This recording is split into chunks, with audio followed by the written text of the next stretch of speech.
ഒരു സ്പെഷ്യൽ ചിക്കനാണ് ഉണ്ടാക്കാൻ പോകുന്നത്. അതായത് അതിൽ അധികം മസാലകളൊന്നുമില്ല, എല്ലാം ചതച്ചാണ് ഉണ്ടാക്കുന്നത്. ഉള്ളി, പച്ചമുളക്, ഇഞ്ചി, വെളുത്തുള്ളി, കരിവേപ്പില, കടുക്, പെരിഞ്ജീരകം, കുറച്ച് ഗരം മസാല, ചില്ലി ഫ്ലേക്സ്, മഞ്ഞൾ, ഉപ്പ്, പിന്നെ തേങ്ങ ഇങ്ങനെ ചുട്ടത് നമുക്ക് ചതച്ച് തുടങ്ങാം. ഉള്ളി, പച്ചമുളക്, ചുട്ട തേങ്ങ അത് ചതയ്ക്കാം. എണ്ണ ഒഴിച്ചു, നമുക്കത് കടുക് പൊട്ടിക്കാം. കടുക് പൊട്ടി തുടങ്ങി അതിലേക്ക് നമുക്ക് ഇതൊക്കെ ഇടാം. കുറച്ച് ഉപ്പിടാം.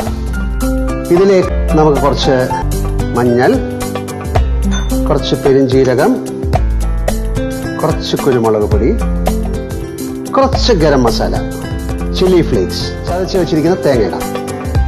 വെള്ളം ഒഴിക്കാനേ പാടില്ല. ഇതിലേക്ക് നമ്മൾ ചിക്കൻ ഇടും. Special chicken.